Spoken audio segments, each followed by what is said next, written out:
to this special presentation.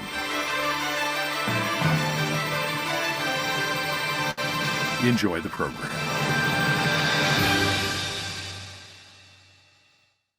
Good evening, and welcome to the Ohio State Bar Foundation's 2021 All Rise Virtual Awards Ceremony. I'm David Hemanowski, your MC for the night, and I'm thrilled to have you join us for tonight's festivities. We're here tonight to celebrate the achievements of several worthy, dedicated members of the legal community who are working towards bettering the justice system and educating Ohioans on the rule of law. With outstanding professionals like the ones we're going to honor today, the OSBF aims to make Ohio a more just and equitable place for all. Over the past year and a half, we've all faced adversity, but we're stronger for it. That period of time when we retreated into our homes was dark and isolated, and at times hope seemed very far away, but it was part of a journey towards something greater. That's what tonight's theme, Reemerging Together, is about. It's about the light that's finally coming through. It's about coming back better.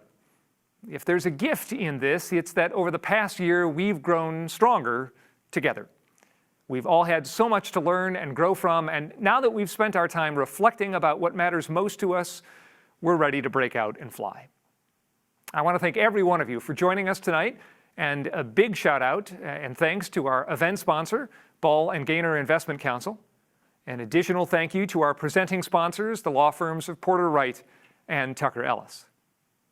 So I know that we're virtual tonight, and we'd all much rather be in person, but we're still going to have some fun this evening. Throughout the program, I'll be chatting with a few of you in our virtual audience.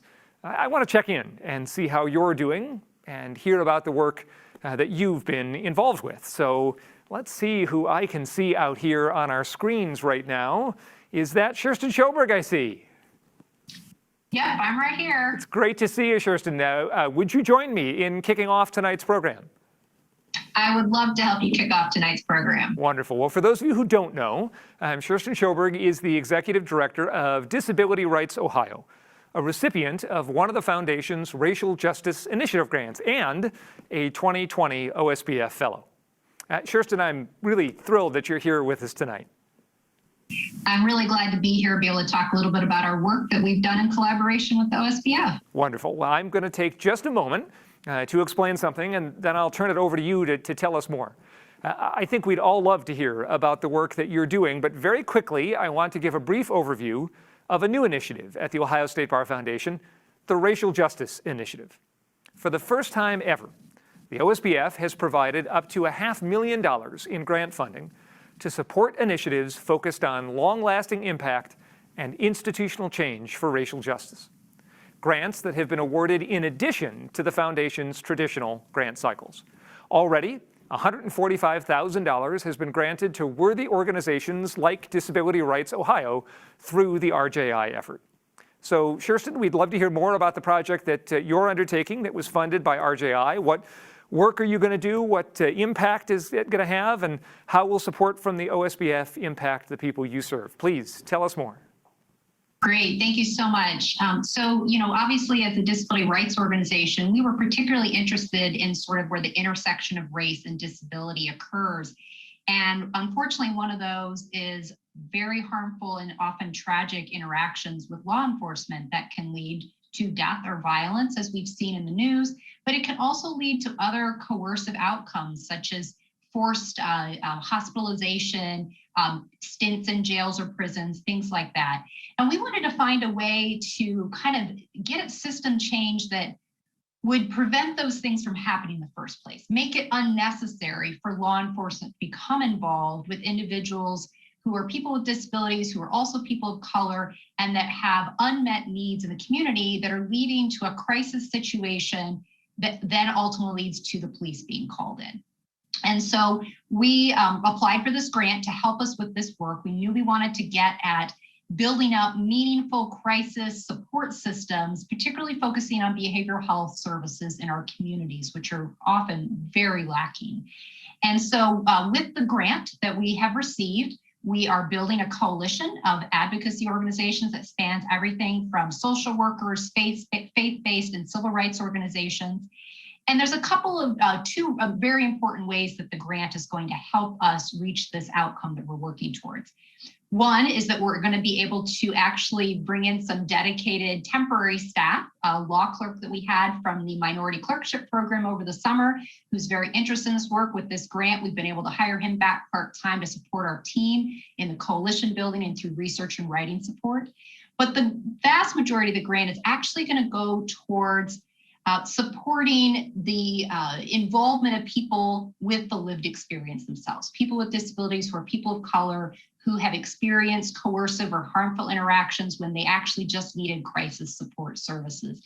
And we hope that by sharing their stories with policymakers and what is really needed instead of what's happening, that's how we're going to ultimately get the funding that's needed and the system and policy changes that are needed. But too often we ask people who are marginalized and face a lot of economic or other barriers to help us in our advocacy work and don't value their time in any economic way. And the great thing about this grant is that we're going to be able to pay stipends to individuals to participate in this work and share their stories in order to get to that outcome change that we're focused on. Amazing work, Kirsten. Thank you so much for sharing, for taking the time to be with us tonight, and of course for everything that Disability Rights Ohio does. Thank you. Thank you. Now, this was the point in the agenda tonight that I was going to turn things over to Ohio State Bar Foundation Board President Velda Hofacker. And Velda, unfortunately, is under the weather and was unable to be here with us tonight. So instead, I'm going to introduce Ohio State Bar Foundation Executive Director Lori Keating to deliver some remarks that Velda had prepared. Thank you so much, Dave. It's wonderful to be here. It's my honor to be here tonight to share with you the amazing work of our honorees. I would also like to take a moment to update everyone on the outstanding work of the Ohio State Bar Foundation over the past year and thank a few of our special volunteers and supporters. Despite the many challenges of the past year, including extreme Zoom fatigue, our OSBF staff, board, committee members, and fellows all came together to ensure that Ohioans had access to important legal information and that we continue to make improvements in our justice system. Our 2020 Fellows class rolled out educational videos to help citizens better understand the impact the pandemic had on our legal system and provide important information to help those through the crisis, through the changes. This spring, during our Fellows Week of Service, our many educational programs were presented to schools and other groups around the state. Amidst the global pandemic, our grants program continued to flourish. Since 1952, the OSBF has awarded more than $13 million in grants to nonprofit organizations, funding projects aligned with our mission. Last year alone, we granted over $1 million, and we are on track to meet this milestone again this year.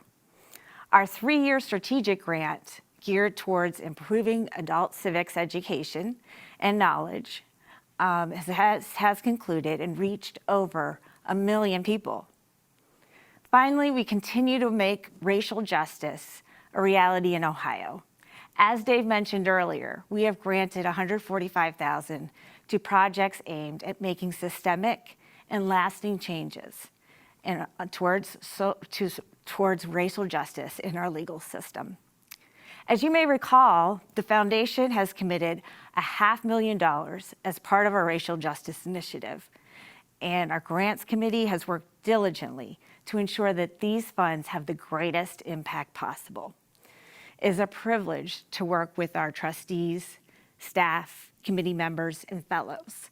I would like to thank all of these individuals for the commitment they have to the Ohio State Bar Foundation and their service in furtherance of our mission. One person who has given so much to the foundation is our current past president, Mark Kittrick. Mark has given freely of his time, talent, and treasure, despite his many other accomplishments. Mark is a nationally recognized leader in the legal profession, and we are so grateful for his service to the OSBF. It is my honor to introduce our 2020 president, Mark Kittrick, to share a few words with you.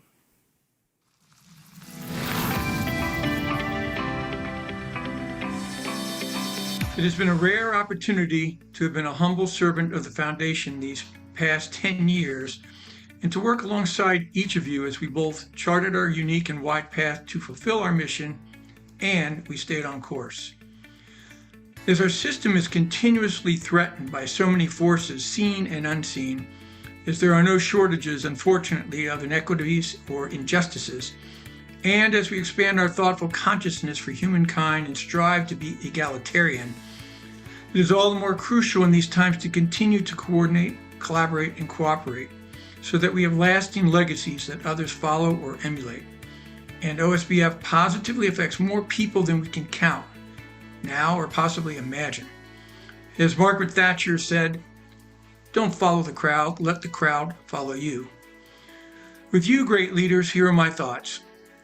We must make sure we courageously lead and inspire as we seize hold of or create new opportunities to improve our justice system with respect and yet always with immeasurable passion. We should be practical and realist, and yet we must maintain our vision and be idealist. We must educate, empower, and empathize with others, never forgetting that education is the mother of leadership. We shall continue to use our shared and learned inspiration to propel us forward to more successes as we execute our goals, regardless of any obstacles existing in our path. I have profound gratitude. I thank you. I wish you all good fortune, great health and happiness in all your personal and professional endeavors. Please take care. Remember, it's all on us, and we can do it together. Take care.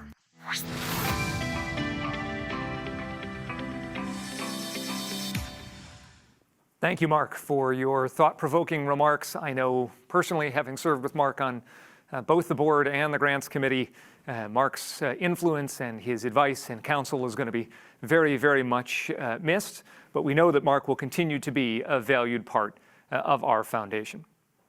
We must also say goodbye to two of our very valued trustees this year, two other people who I've had the great pleasure of getting to know and work with, Bill Weisenberg and Jack Stith. Like Mark, we know that Bill and Jack may be leaving our board, but they're not leaving the foundation and its mission. They have both been longtime supporters of the OSBF, and we count on their continued support. Bill is passionate about civics education and continues to serve our profession in a variety of ways, despite claims that he's retired. Jack has served most recently as OSBF treasurer and chair of our audit and finance committee. And he's made so many improvements in the way that we do business that his impact will be felt for years to come. Our heartfelt thanks to you, Mark, Bill, and Jack for all you have done and continue to do for the OSBF. The Ohio State Bar Foundation could not do the work that it does without the generosity of our fellows. Every one of them commits to an initial pledge of $2,500 to our mission. But our fellows continue to give even after fulfilling that initial pledge. So we like to recognize their generosity. Our Distinguished Life Fellow Associates have donated at least $5,000 to the OSBF. Our Distinguished Life Fellow Counselors have donated at least $10,000. And our Distinguished Life Fellow Justices have donated at least $50,000 to the OSBF. This year, I have the great privilege of recognizing our fellows who have attained a new level of giving. Please join me in thanking our newest Distinguished Life Fellow Associates, the Honorable Herman J. Weber, Mark R. Chilson, Alan J. Landbauer, and current trustee Ron Kahn. I'm also pleased to recognize our two new Distinguished Life Fellow Counselors, current trustee Jonathan Hollingsworth and past president Robert F. Ware. And last, but certainly not least, our sincere appreciation to our new Distinguished Life Fellow Justice, past President Reginald S. Jackson, Jr. Thank you, gentlemen, for your continued leadership and support. I'd like to close by thanking all of our 1,000 plus fellows for all you do for the foundation and for your communities. You truly do represent the best in our profession. My heartfelt congratulations to all our award winners tonight. You're an inspiration to all of us. Thank you. Now, we're going to move on into the next phase of this presentation today, and we're going to turn to some of the great work that's being done by one of our grantees. This year, the OSBF is supporting attorneys and paralegals with Advocates for Basic Legal Equalities, ABLE, and its partner law firm, the Legal Aid of Western Ohio, on their important work helping Ohioans with developmental disabilities in the northwest corner of the state. Through a $34,000 grant, ABLE and Legal Aid of Western Ohio are tackling an important issue which stems from a 2018 change in Ohio law, making it very difficult for those with developmental disabilities to obtain crucial Medicaid waivers and keep their eligibility status. Without these waivers, some may not be able to live at home and would have to be moved to long-term care facilities away from their families and communities. The efforts of ABLE and Legal Aid of Western Ohio are making a huge difference in their lives, and we're proud to support this important work. Let's learn more and hear more from those directly impacted by this program.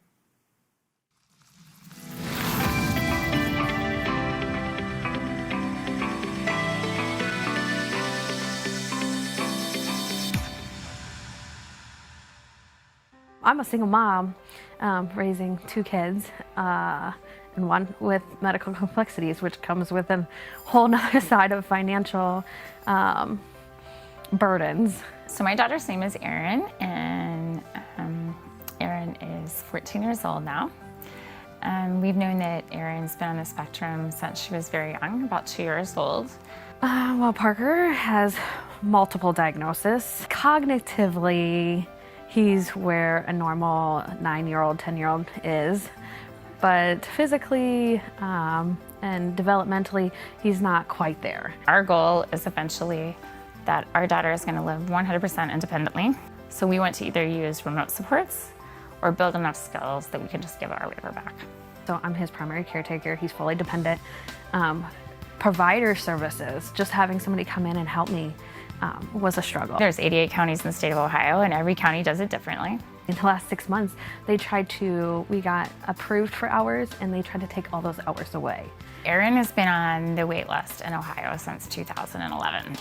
And when they changed the wait list system in Ohio, Erin was removed from the wait list. And a lot of the assessments that they were doing, they weren't even asking me questions. So a lot of it, they were marking wrong on their assessment on how many hours he actually should be having. And it's all up to how that specific developmental disability board in that local county interprets the rules and regulations around that and how they apply those to the people that they are supposed to serve. And it was a lot of heartache and a lot of frustration. It shouldn't be a tough process to go through, but it is a very tough process to go through. And it took a lot of frustration, a lot of years to get connected to the right people to get us connected to ABLE.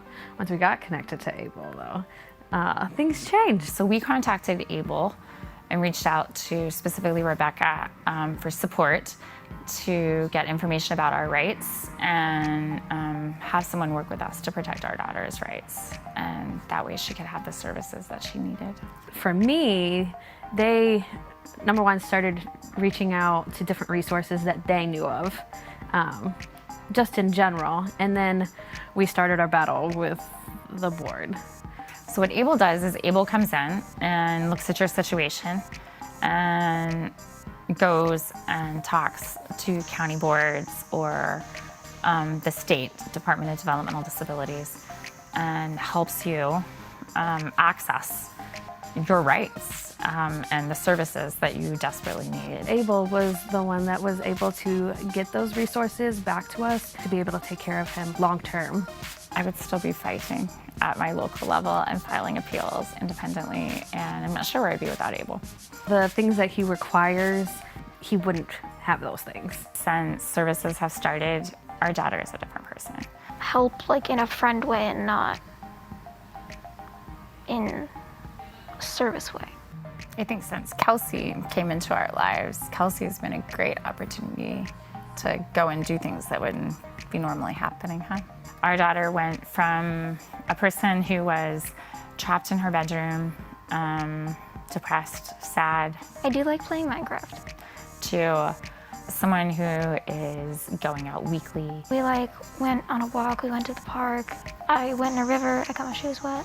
Talking about going to school, talking about where she's going to go in the future. She goes to college at Ohio State, so we went and explored the campus. Oh, you did? Last week, and that was really amazing. So it really gave her a lot of hope. The attorneys that do this work, they're not doing real estate law, they're not doing contract law, they're not making a lot of money. They're doing this because their hearts are really in it, and it's into serving people and changing their lives. So the Ohio State Bar Foundation has been wonderful. We applied for a grant. It was about a year and a half ago. We applied for a grant with the Ohio State Bar Foundation that would enable us to prepare some issue briefs, a Know Your Rights brochure, and to produce 3 client videos. And through those videos, we hope to reach people and let them know about the issue of Medicaid waivers. Medicaid waivers are very complex, and it's really hard for people to navigate that system and to understand how that they can get the help they need. Without that money that we received from the Ohio State Bar Foundation, we would not have been able to produce those materials and reach that wide audience. So it was very helpful to get that grant from Ohio State Bar Foundation.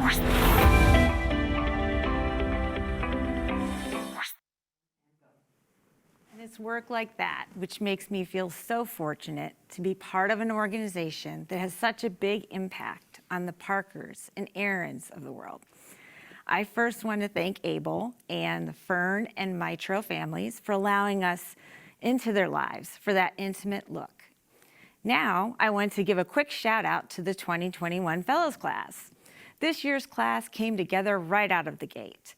They've already been meeting regularly and have made great progress on their Week of Service project. You'll hear more about that in a minute. I don't want to spoil their updates, but I will say that I'm so excited for this year's Week of Service. It's a wonderful opportunity for the entire organization to work together towards our mission. Next, I'd like to extend a very special thanks to the one, the only, Judge Dave Hemanowski, RMC. We can always count on you, Dave, for your time, dedication to the foundation, and of course, your wise wit and playful levity. And to each one of our award winners tonight, I'd like to offer my personal and sincere congratulations. Earlier in the program, Judge Hemanowski recognized some important donors who have achieved higher levels of giving this year. On behalf of all of us at the foundation, we thank you so much. Remember, when you give, we give. Your continuing support means the world to us. I'd also like to take a moment to say that I hope you're enjoying our celebration tonight. Although I wish we were in person, seeing everyone show up and participate in our virtual experience means so much to the OSBF and to me. There are many of you watching at home who I consider to be not just colleagues, but friends.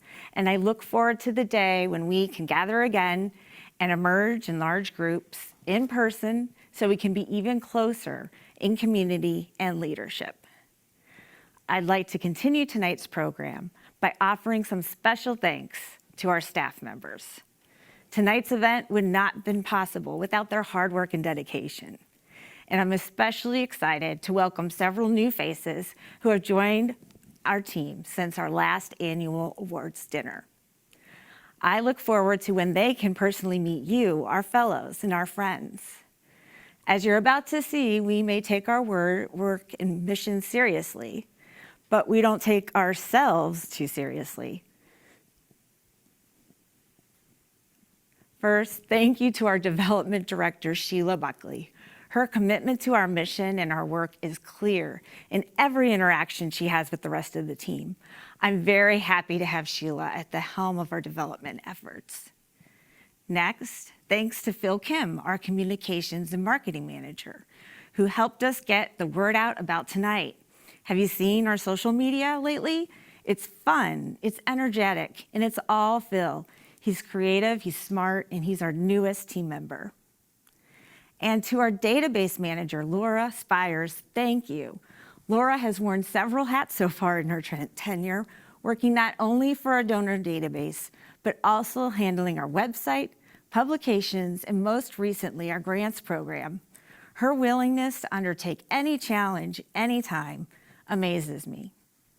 And thank you to Bev Graves, the Foundation's Fellows Outreach Coordinator. I deeply appreciate Bev's efforts getting us into schools, despite an uncertain world affected by COVID, and her hands-on work with fellows that has led to many successful and long-lasting OSBF educational programs through the years. And of course, thank you to Michelle Mitchell, my executive liaison, who keeps up with my demanding schedule, fixes unexpected problems in a pinch, and is always willing to help anyone on our team with anything at any time, and with a generous spirit. And finally, a big thank you to Lisa Ray, our Fellows Relationship and Events Manager.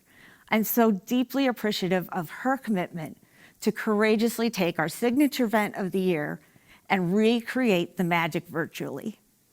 Many of you here already know Lisa as managing each year's Fellows class.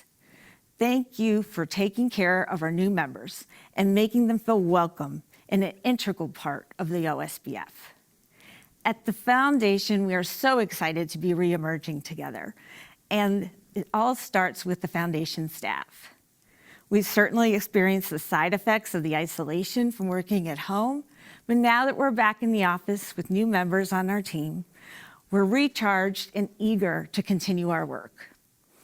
All around the office are random butterflies, like the one Judge Dave Hemanowski held at the beginning, which helps us remind us that reemergence is here and we are inspired to fly forward.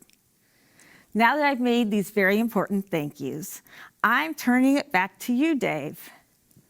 Take it away. Thank you. Thank you, Lori, and thank you to everyone who's helped make this event possible.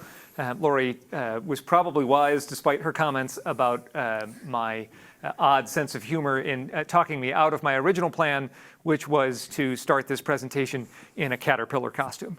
Regardless, let's move on. Let's see who else is out there on ours. Look at all of you with your cameras on. Thank you all for keeping your cameras on out there. Is that Magistrate Jennifer Towell I see? Yes. Hello, Judge. How are you? I'm good. How are you tonight? I'm doing very well. Thank you so much. Good. Do you mind joining me on camera here for a minute? No, not at all. Thank you so much for the opportunity. That's I'm good. excited. I'm glad you said yes, since we already had you on camera. It's great to see you. Before we get into it, I want to take a quick moment to give the rest of the audience a rundown of the OSBF Fellows Program and the Fellows Week of Service.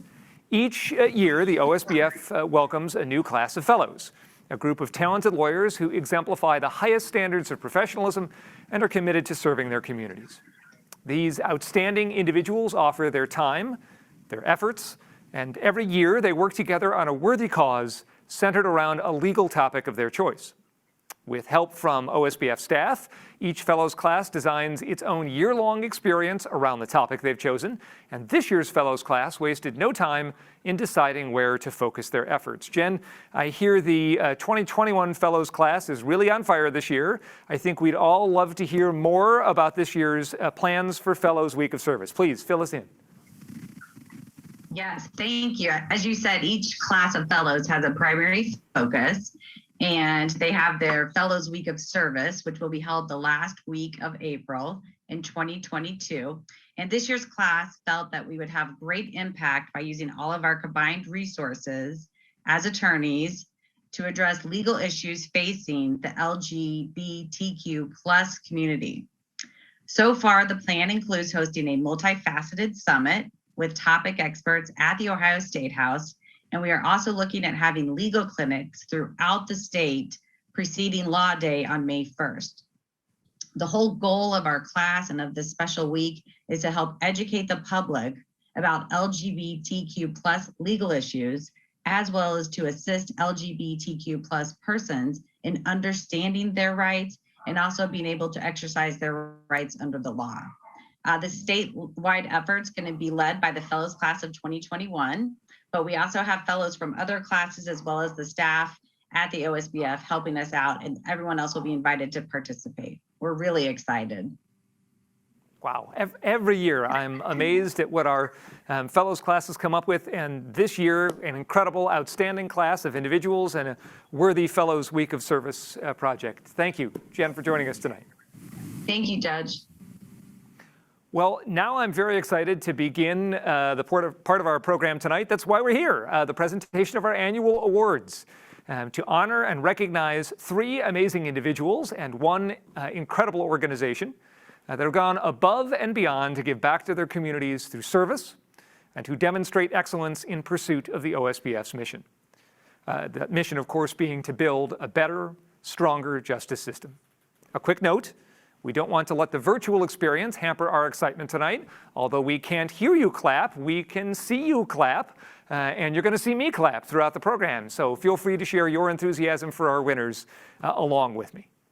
Unlike the rest of our awards today, the first award, the John and Ginny Elam Award, is given by the Elam family. It recognizes a lawyer's exceptional pro bono work in the state of Ohio. In a moment, we will hear from the Honorable Chief Justice Maureen O'Connor, who will present the John and Ginny Elam Award to this year's recipient, Duriya Dhinojwala of Akron. It's always a pleasure to introduce Chief Justice O'Connor, and especially wonderful to hear her thoughts on why the Elam Award is so special. As I'm sure you will hear, this award is quite meaningful to the Chief and to all of us. Let's hear now from Chief Justice Maureen O'Connor.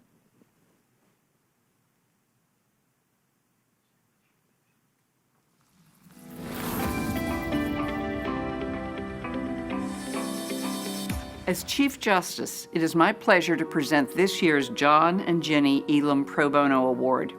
With the help of the late Chief Justice Tom Moyer, the award was established in 2007 by Ginny Elam in honor of her late husband, John.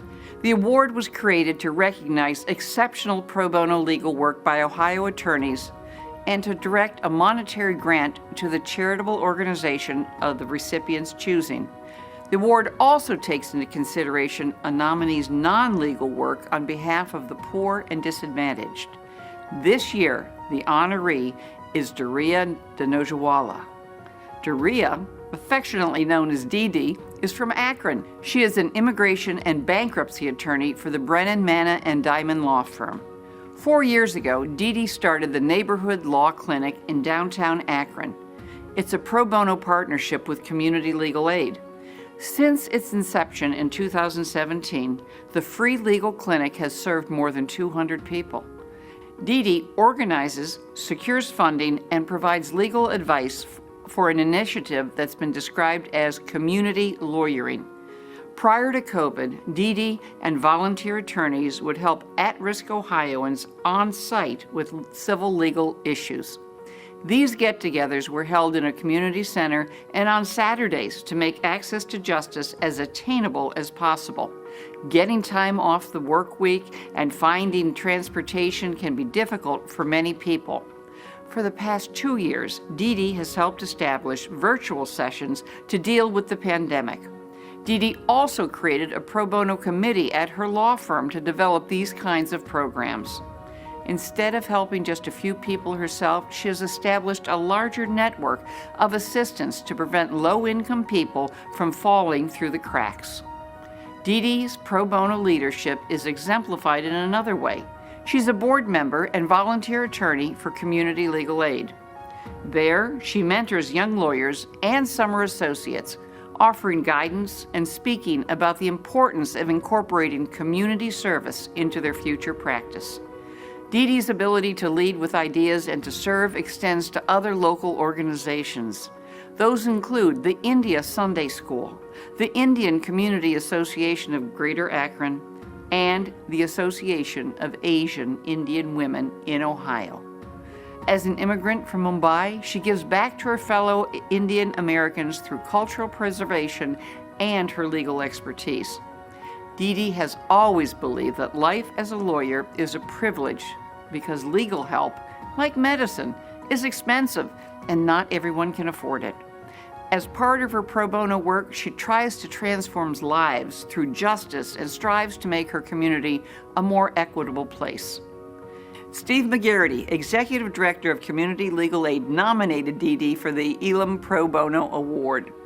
Here's what he said, and I quote, We lift up people as a society who create something new or innovate something old. But what sets great leaders apart isn't their thoughts or ideas, it's the tenacity with which they pursue them. In a word, heart, and that is exactly what Dee Dee has. We are grateful for the tireless work and leadership of this outstanding Ohio lawyer. Please join me in congratulating Duriya Dhinojwala as the recipient of the 2021 Elam Pro Bono Award. Hello everyone. My name is Duriya Dhinojwala, and I'm an attorney at Brennan, Manna & Diamond in Akron, Ohio. I practice in the areas of immigration, bankruptcy, and litigation for the past 20 years. I graduated from the University of Akron Law School in the year 2002. I'm deeply humbled and honored to receive the 2021 Elam Pro Bono Award. And this award will always hold a special place in my heart because it's for pro bono legal services. First, I would like to thank my nominators and the selection committee and the late John Elam, who created this award and dedicated funds to nonprofit entities.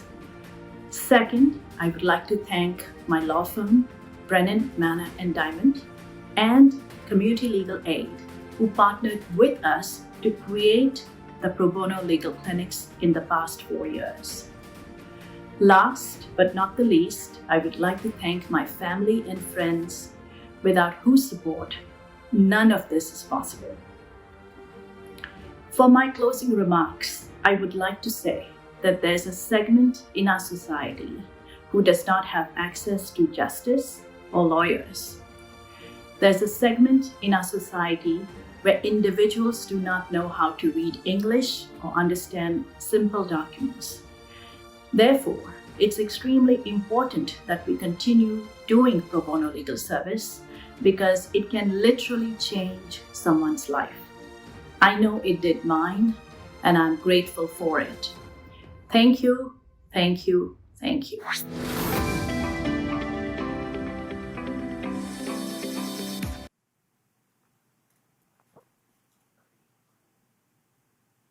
What a wonderful presentation. Thank you, Chief Justice O'Connor, and congratulations again, Duriya. Let's give Duriya another virtual round of applause. You know, one big thing that struck out to me during the Chief's remarks was the concept of community lawyering that Duriya so well exemplifies. It struck at the heart of the together in tonight's theme, re-emerging together. It's always inspirational to see how lawyers like Duriya can use their gifts and talents to better the lives of those who need it most in their communities. In the end, when we help out our fellow humans, we end up all rising together. Once again, thank you to the Chief Justice, and thank you to Duriya. Now, let's move on to the presentation of the OSBF's Outstanding Program or Organization Award.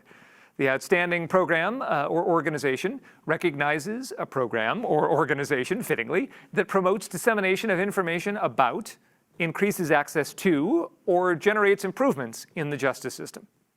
And this year's award winner is the Diversity Center for Northeast Ohio for their incredible work promoting diversity and inclusion throughout that region. The Diversity Center trains thousands of youth-serving professionals, and community leaders in an effort to eliminate bias, bigotry, and racism, and has been a powerful leader on issues of racial justice. The Outstanding Organization Award is accepted by Peggy Zone Fisher, the President and CEO of the Diversity Center of Northeast Ohio.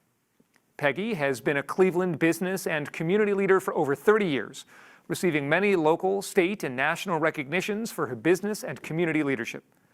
Under Peggy's leadership, the Diversity Center of Northeast Ohio has expanded to more Ohio counties, reached more students, and broadened engagement with young professionals and community leaders. Congratulations to the Diversity Center of Northeast Ohio for this deserving win.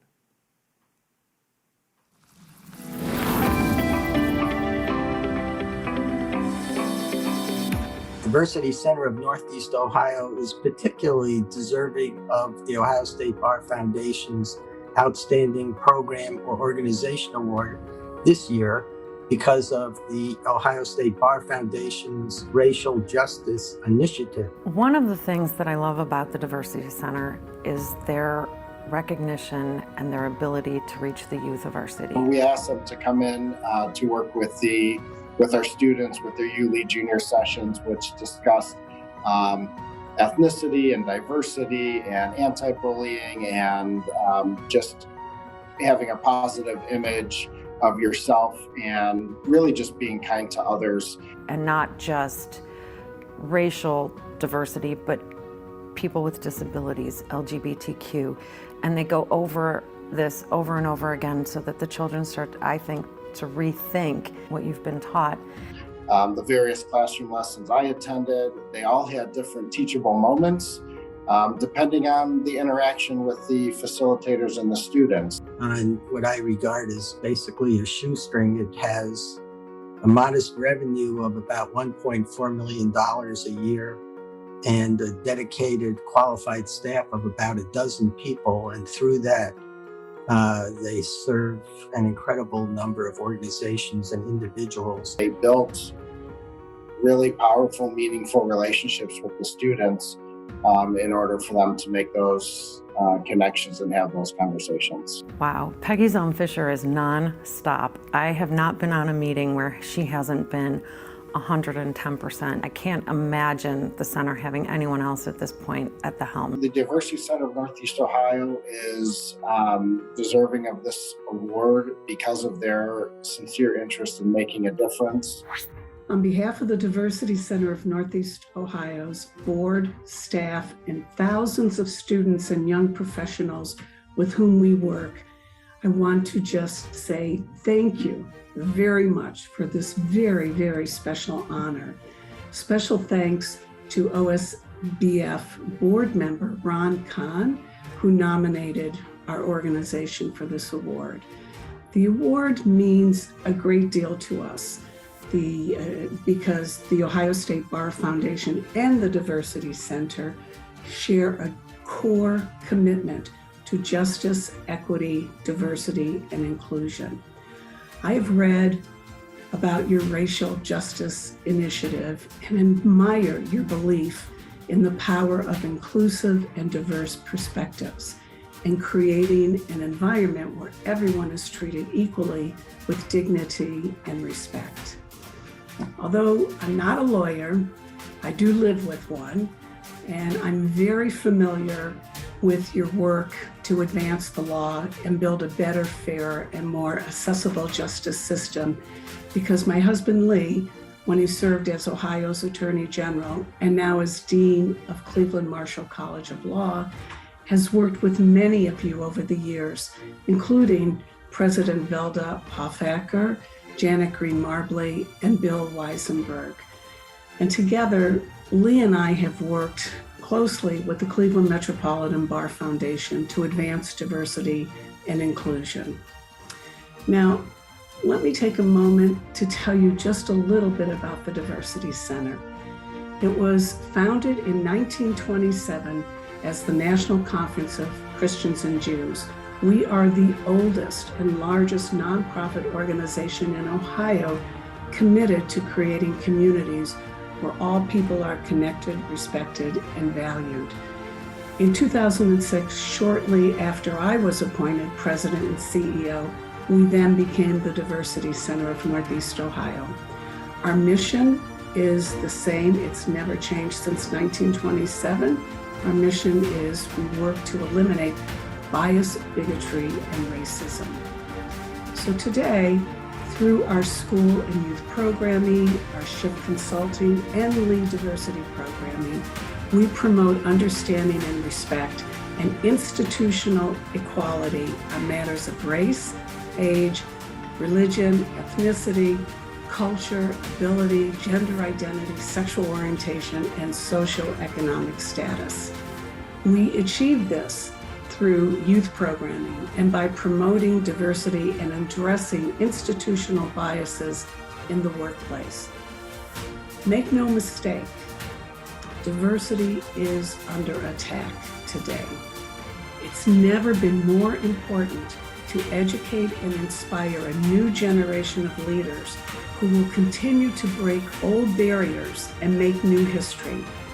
So let's continue to send a message to the world, and most importantly, and especially to our children, that their success depends on our ability to reject scapegoating, bigotry, fear, and hate-mongering, and to reach out and accept people for who they are, and to create futures that embrace optimism, hope, understanding, and diversity.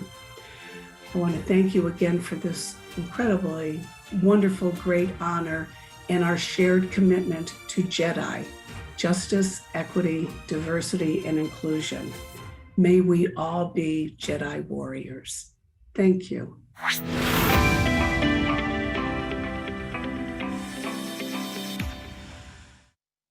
Such great and meaningful work. Thank you, Peggy, and thank you to the Diversity Center of Northeast Ohio. Let's, yes, thank you. Hey, look, it's Joseph Wenger, who just happens to be sitting in his home in a sport coat. Totally happenstance. Why don't you join me for a moment? It's great to see you tonight. Totally unplanned. Thanks, Judge. Yes, Happy to do exactly. It just happens that your name matches the one that's in my script. Anyway, Joseph, you were a 2018 fellow, is that right? That's correct. And yes. I understand that you are helping the 2021 Fellows class with their Fellows Week of Service. Yeah. We're thrilled that you're able to join us this year here and that you're able to assist the fellows this year. It's those kinds of connections between classes and colleagues that help drive the amazing work of our fellows forward and that help generate and bring up new leaders for the Ohio State Bar Foundation. We're grateful for all that you're doing. Now, I've heard that your background and experience has been a huge help in this project moving forward. We'd all love to hear more. Tell us. Thank you, Judge. As the judge mentioned, I was joined the foundation a few years ago, and I was invited by this year's class to get involved as they help plan their project focusing on LGBTQ individuals here in the state of Ohio. I'm a board member of Equality Ohio, which is the statewide organization serving the LGBTQ community here in Ohio, and also proudly an OSBF grant recipient. And in the spirit of the invitation that I received from this year's fellows class, I'd like to pass that invitation along to all of you. The class has come up with an amazing, multifaceted program to serve the needs of LGBTQ Ohioans. And that includes local education component, regional law clinics offering pro bono services, and also a statewide summit, which we're really excited about here in Columbus on April 28th. So you can go ahead and mark your calendars now. As a member of the LGBTQ community, which is historically underrepresented and underserved, there is such a need for legal education and for pro bono legal services. So this is a wonderful opportunity for the foundation to serve its mission of advancing justice. And I'd like to again invite you all to join me and join the 21 Fellows class. More details on how you can participate will be coming soon. I'm looking forward to seeing you all in person as we reemerge together and get back to doing what we really love, serving our community. Thank you. Back to you, Judge. Thank you, and thank you again for being here. Thank you for all your work with this year's Fellows class in putting their project together. Now, back to the awards. It's my distinct honor to present the next award, the Ramey Award for Distinguished Service, and of course, named after longtime Ohio State Bar Association Executive Director Danny Ramey, who I know is with us here tonight. So hooray for Danny as well. This year's recipient is Sanford E. Watson. The Ramey Award celebrates an attorney whose career has been underscored by dedication to the OSBF's goals and values, and a lifetime of service to the public and the community, all while working with integrity, honor, courtesy, and professionalism. I'm thrilled to present the Ramey Award to someone who not only has achieved so much in his legal practice and career, but also gives back so much to his community through mentorship and community service. This year's winner, as I said, is Sanford E. Watson. Let's hear more from his friends and colleagues. Let's roll that OSBF footage.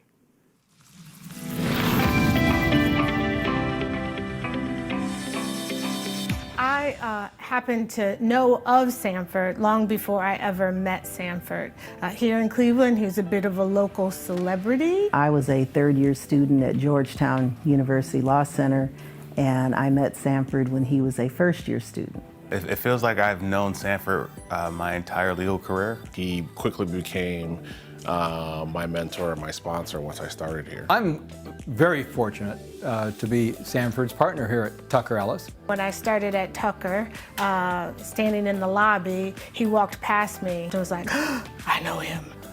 But he's been that person who was able to help me navigate law school, navigate law firm life, and just career in general. Then I went and introduced myself, and we have been connected ever since. Even in law school, I was impressed with him because as a first year, he became the leader of our Balsa chapter, which we thought, look at this first year taking on this leadership role. Ethics and professionalism for Sanford are always number one. Every decision I've ever seen him make, it's always been what is the right thing to do here, and how can we get to the right answer, even if it goes against the grain. The best adjective that I can think of to describe Sanford would be thoughtful. Authentic. Selfless. Advocate. Committed. Sanford is authentic. He is true to himself and others. Absolutely committed to being the best lawyer he can be, and he is an outstanding lawyer. He's a person who has spent his entire life serving the community, whatever community he's a member of. In particular, the legal community, especially the community here in Northeast Ohio. And I've known him to take on community and service and leadership from the time I met him. Especially for people of color, Sanford is that go-to person. He's kind of seen it all, and he is very giving in his advice to young attorneys. Sanford is absolutely committed to making our community a better place. The seed that he leaves behind is, he says, hey, I'm doing this for you so that you can do this for other people. And that's where I think Sanford has had the biggest impact on the community. It's not important to him to be in the forefront. I think that he would prefer to be in the background because that's really where all the work is done. He's selfless with his time, he's selfless with his energy, and he's selfless with his influence. No one in my family went to law school. So, you know, as a young black man in a law school setting, you don't know what to expect. And Sanford would come and say, you know, here's what to expect. And he's just always been there, and it's been a blessing to those that he's touched. I have to say my success at Tucker Ellis as an associate and later a counsel at Tucker Ellis was in large part due to the mentorship that Sanford provided to me. He's that support, the mentor, and the advocate that I think everyone needs. The Bar Foundation could not have selected a more worthy recipient than Sanford Watson.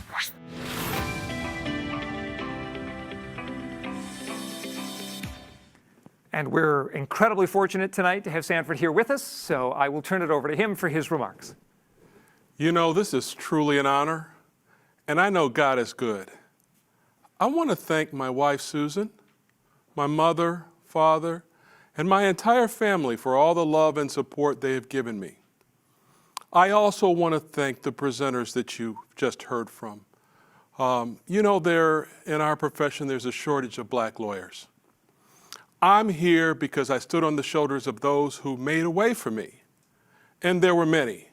Judge Patricia Ann Blackman, Dr. Wendell P. Elam, and my friend, Sonali Wilson, to name a few. I imagined that I could mentor law students and young lawyers and challenge them to mentor others. And last week at Tucker Ellis, we hosted our 6th annual Law Student Summit with the Norman S. Minor Bar Association. I had the pleasure of watching young lawyers begin the process of informal mentoring through their networking with law students.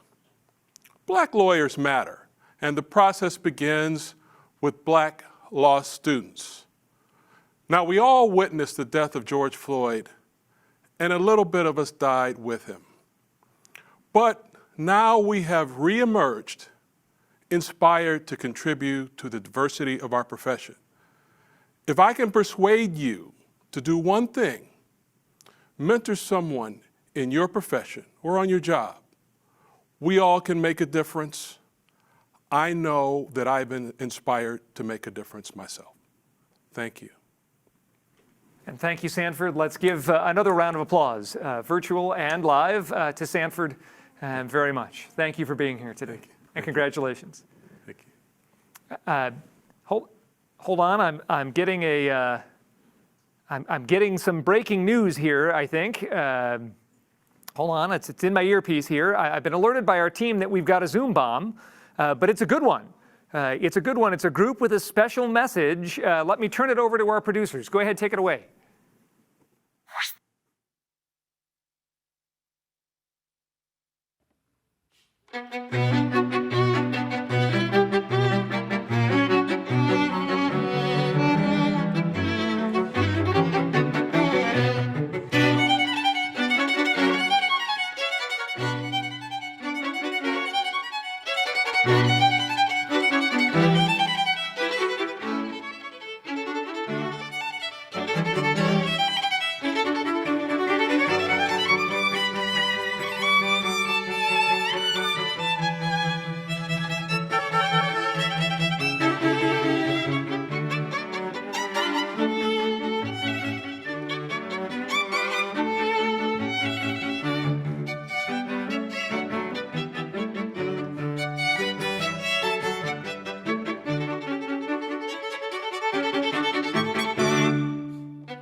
As a board member for a community symphony orchestra, I can't tell you how much I enjoyed that, how wonderful that was. It's great to have live music back because live music enriches the soul like nothing else. Thank you to the Cleveland Institute of Music for that beautiful performance.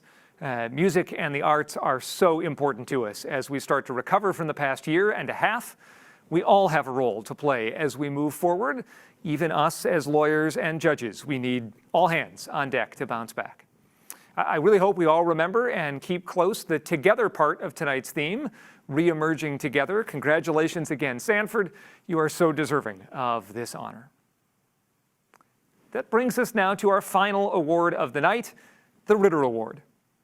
The Ritter Award honors an attorney for a lifetime of service and acting with the highest standards of professionalism, integrity, and ethics in the practice of law, while assisting other attorneys, the courts, and the public to envision and cause changes that improve the justice system. Tonight, we are incredibly excited to honor John S. Stith of Cincinnati, better known as Jack to us, the recipient of the Ritter Award. Many of you who know Jack like I do would agree that there is no one more deserving of this special award than Jack is. His lifetime of service to his clients, to the legal profession, and to his community represents the best of the best. And I have been incredibly fortunate over the last decade to get to work with Jack at the OSBA and the OSBF. I have been so impressed by his humbleness, by his leadership, by his devotion to making the world a better place through his dedication to the rule of law. Congratulations, Jack. It is a personal thrill to present the Ritter Award, the highest honor given by the Ohio State Bar Foundation, to Jack Stith.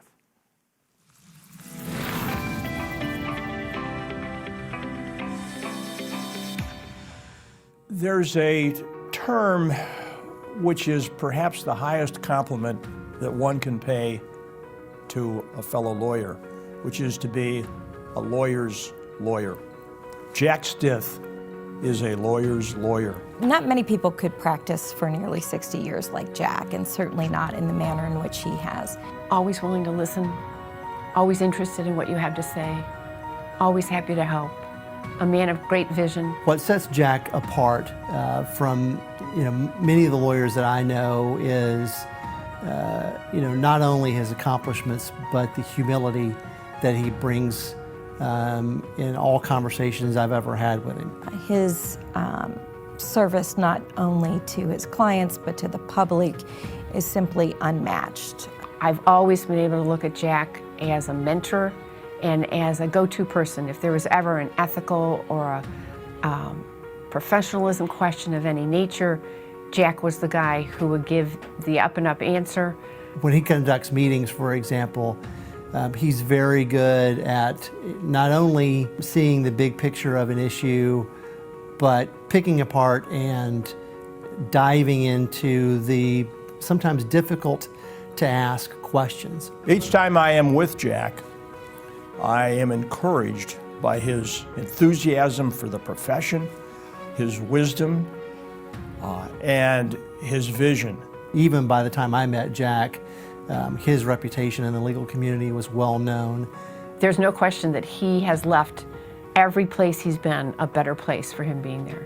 Many attorneys that Jack has mentored over the years will follow in his footsteps and follow his fine example. If that happens, our profession will be better for it. I can think of no person who is more deserving of this award than Jack Stith. Hello. I'm so very proud, privileged, and pleased to be with you today, especially to be sitting here as the recipient of the prestigious Ritter Award, the highest honor bestowed by the Ohio State Bar Foundation. Before saying anything else, some thank yous are in order. I want to express my deep appreciation to Velda Hoffaker, president of the foundation, for nominating me, and to thank Tabitha Justice and her very fine awards committee for voting me in, and as well the leadership group of OSBF and the foundation staff, not only for the fine job they do day in and day out, but also for the ready and able assistance they have provided to me for a long, long time. I'd be terribly remiss not to thank the lawyers and staff of my firm, Porter Wright, Morris & Arthur, who took me in 17 years ago when I was looking for a new professional home, and who have supported me not only in my law practice, but also in my extracurricular activities, including this one. And my spouse, Betty, a very talented woman in her own right, without whose hard work, love, and support, none of this would have been possible. Betty deserves at least half the credit for anything I may have achieved during the 61 years we have been married. George Ritter, after whom this award is named, was a very interesting lawyer who practiced primarily in Northern Ohio, particularly in Toledo. George's story is told by Reg Jackson on the Foundation's website, and you might be interested in reading it, a fascinating tale dating back to the early days of World War II. June 30, 2007 was a hard day for me, as at midnight I would no longer be president of the Ohio State Bar Association, a job of service to the lawyers of Ohio and their firms that I liked very much, because it gave me an opportunity on nearly a daily basis to lend a hand to a large group of women and men whom I admired as much as any group I know. The job was, and I hope still is, a unique, gratifying, and fulfilling position of leadership. At that point, however, I hoped to find another activity that was equally stimulating. That year, I would be elected chair of the board of Ohio Bar Liability Insurance Company, affectionately known as OBLA. But that company was similar in purpose to the OSBA in its emphasis on the well-being of lawyers and lawyer groups. And wondering just how long that gig might last, little did I know that I would occupy that chair for the next 14 years. One of the other most enjoyable periods in my community service had been my earlier 9 years on the governing board of the Greater Cincinnati Foundation, 3 of them as chair. So I looked hard at the Ohio State Bar Foundation. Now, I must confess that I had already been on that board for about 18 months, but as president of the association, I hadn't had time to do much for the Bar Foundation that was really useful. But in mid-2007, I had the time and the energy, and so took my foundation trustee job more and more seriously. I learned that the foundation, formed 50 years earlier to raise money to build the Ohio Legal Center building on the Ohio State University campus, to own a title insurance company, and to produce legal treatises on important aspects of Ohio law, had evolved into a full-fledged charitable enterprise, offering significant grants and scholarships to organizations throughout the state that promoted its mission. The foundation and the association, while similar in name and related in some other ways, actually have different objectives. I would argue that the foundation has the broader reach, and in 2007 and today, that was what most fascinated me. It has been a relationship that, with one break of several years to allow me to reset my clock, has resulted in 11 or 12 years of trying judiciously to give away other people's money, together with a little of my own. I say that the foundation has the broader reach. What do I mean by that? The association provides enormous assistance to lawyers and law firms, as it should, with service to the courts and the citizenry ancillary to its prime purpose of supporting lawyers. It is not a charity, although it does much good at low cost. The foundation, on the other hand, acts on behalf of lawyers and the profession as a whole to serve the broader community by using foundation assets to improve our system of justice and to educate our fellow citizens on the vital importance of the rule of law to our democracy. These are related but separate organizations working together, each with its own distinctly different emphasis and purpose. After spending more than a decade on the foundation board, including chairing a couple of the board's standing committees and serving as treasurer for the past 4 years. I certainly will miss the excitement and satisfaction of giving away so much money to deserving organizations in our state. But even more than that, I'll miss having those same organizations come back to report to the board how they have used the funds and to see the smiling faces of their clients. Thank you for recognizing the importance of the foundation's work through this award, which in truth belongs to the many, many people who are the engines that drive it. Come join us.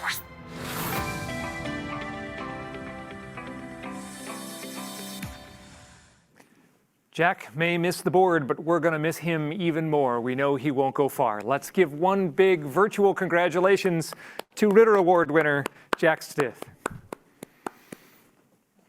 And one more big congratulations to all our honorees tonight. Well, it's time to wind down the program. And I have to say, it's been a great pleasure to be your MC tonight. I really do look forward to the next time we can be together in person to celebrate the amazing individuals and organizations who work so hard to make our justice system stronger and better and for the people of Ohio. Now that we're re-emerging, I feel like that time we could be together is going to come sooner rather than later. Once again, I'd like to thank our event sponsor, Ball & Gaynor Investment Counsel, and our presenting sponsors, the law firms of Porter Wright and Tucker Ellis. And I would also like to thank the many friends and family of the awardees for their generous gifts made in honor of these deserving individuals. For a full list of tribute donors, you can check out the digital e-program. You may have noticed the growing number of pins on my lapels as the evening has gone on tonight.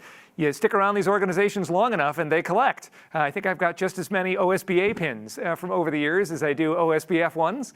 But again, we get our hands on good leaders and we want to keep hold of them, which is how we have such wonderful, wonderful folks as we have been able to honor tonight. In closing, I'd encourage all of us to take a moment to really contemplate tonight's theme, this idea of re-emerging together. We're currently re-emerging from a period of intense challenges that have shaken our entire world, but we are moving forward. And indeed, we are re-emerging. And together, we can create a better, more just and thriving world. My hope is that we grow together by helping each other. And our honorees tonight demonstrate that spirit, a spirit of tenacity, a spirit of hope, and a spirit of service. Their passion and fight isn't born out of a desire for any accolades or honors, just the satisfaction of knowing that they have made a difference. They put in long, oftentimes unglamorous hours of service to the people of Ohio and beyond, sitting in meetings, crunching numbers, writing letters, having conversations which have amounted to great things and which have had incredible impact. That's why we recognize them, and today why I have been personally inspired by each of our honorees tonight. From all of us at the Ohio State Bar Foundation, it's been an honor to have you for this celebration tonight. We wish you good health and the best of luck as we reemerge together and move forward onto the next path of our journey. Thank you again for joining us tonight. Thank you again on behalf of the Ohio State Bar Foundation. Good night.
you.